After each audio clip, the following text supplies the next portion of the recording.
Hey guys, PepperAmmy here. This week we are making a very basic mac and cheese. Now, I have made a fancy mac and cheese on the channel before, but just got home from work, got a headache, just want a nice, simple, quick mac and cheese. Now, if you are like me, and you are quite picky about the type of macaroni in your macaroni and cheese, you don't have to use macaroni pasta. I, for one, got a free sample of what I think is a whole grain spiral pasta. I'm not going to attempt to say the proper name for that. So, yeah. Now, what you want to do, very simple, just basically cook your macaroni for, I think, around 2 minutes under the recommended cooking time. Nice and loud in the pan there. Bit of boiling water. So until it is relatively soft. Now, as I say, I'm not a fan of like the quick cook macaroni that you could literally cook with just pouring boiling water over it. So we're not going down that route. This takes around 10 to 12 minutes to cook, so we're going to cook it for about 10 minutes. And then, of course, you will need your cheesy sauce. Now, the thing that I absolutely love about macaroni cheese is it is so customizable. You can put whatever you want into the sauce. You can put chili in there, you can put hot sauce in there, you could spice it up. Yeah, basically, like, customize it as long as you don't put ketchup in it. Put ketchup in it, you're dead to me. Who puts ketchup in macaroni cheese? I know some people do. So anyway, of course, we will need our cheese. Now, it's up to you how much cheese you put in. If you've been here a while, you will know quite like me a bit of cheese. So, I'm putting in quite a bit. I've got 400 grams of cheese here. Probably all of it's going in. Now, of course, we're going to need the base of the cheese sauce. So I currently have 2 tablespoons of butter melting in a pan behind me. Once that has melted, we want to add in our flour. And that is going to make the base of the sauce, or the roux.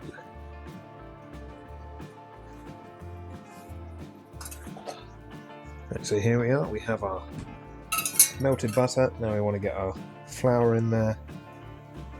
We'll whisk that together. You want to cook the flour.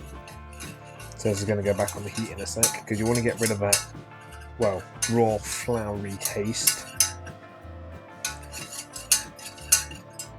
Sorry for all the clanging of metal on metal there.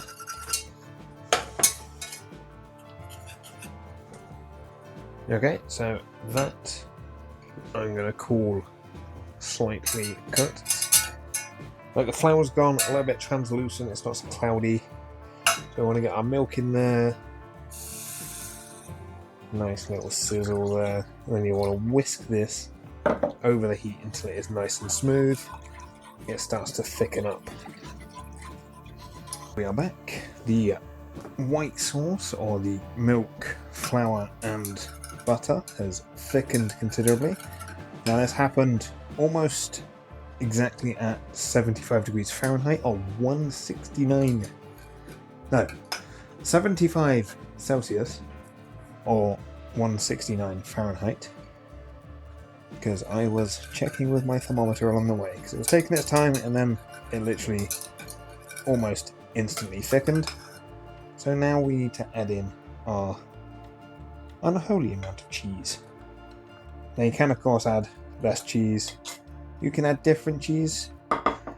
We try like a blue cheese mac and cheese. That sounds interesting. I know it's not everyone's favourite, but a blue cheese mac and cheese could be interesting. Well, I guess we're not getting the full 400 grams in there.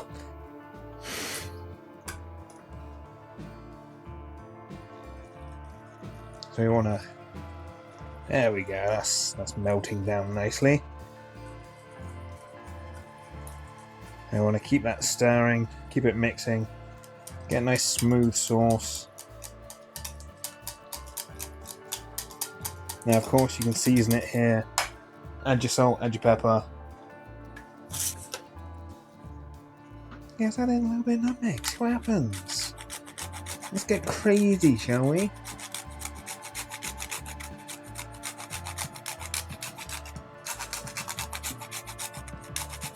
It works with egg custard tart. Why would it not work with macaroni cheese?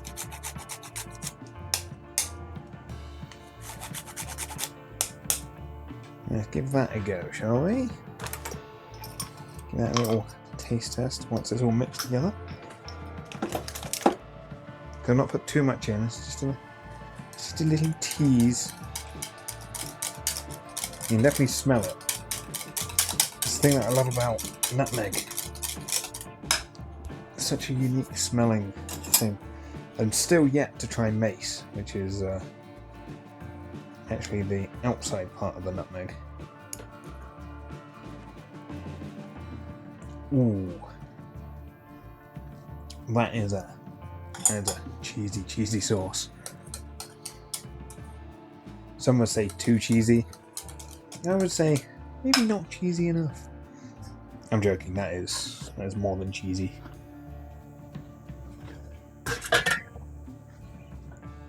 Right, now we want to, of course, mix the two. Do we go in for the ASMR macaroni stirring? Although that may qualify this video as NSFW. You know, if you know, you know. I guess.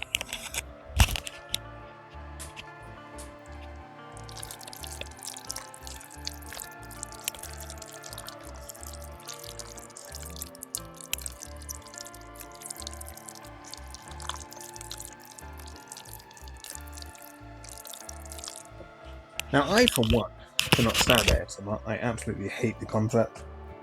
I hate ASMR content. So I apologise to my audience for that. Right. That does sound like an idea. Right. Do for layer number 1. Ooh, there's a little bit of pasta. Let's mix it in. It's going to be right in the middle, so I'm going to get like half of it each.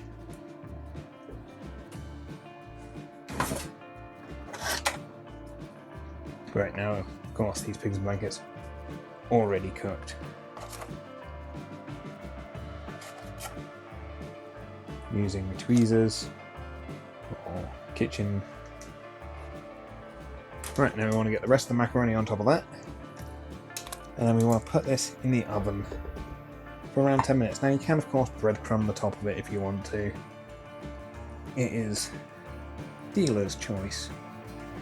Alright, let's see how the mac and cheese turn out. Now, I understand there's no breadcrumbs or anything on top of it. So, it's just going to be slightly browned. Got a face full of steam. Alright, let's scoop. Oh, that is looking good.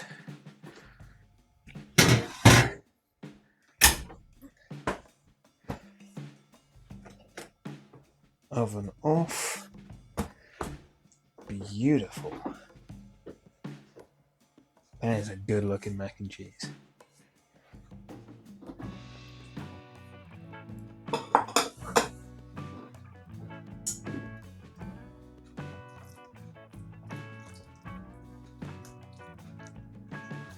Alright, well, there we are, a delicious, cheesy, nice and creamy macaroni cheese. So now I've kind of put the idea of the blue cheese mac and cheese in my head. I'm not sure how to think. I don't know. I don't know if it's going to be good. This is going to be hot.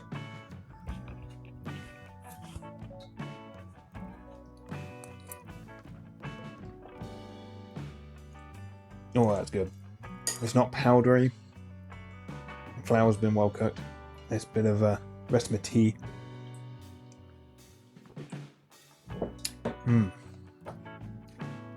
That is definitely a suitable macaroni and cheese.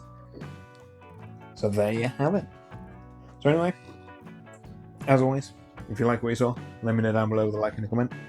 If you're indeed new here, feel free to subscribe for free weekly cooking content. If you do anything different with your macaroni and cheese, if there's any fun ingredients that you've tried to put into macaroni and cheese, let me know down below.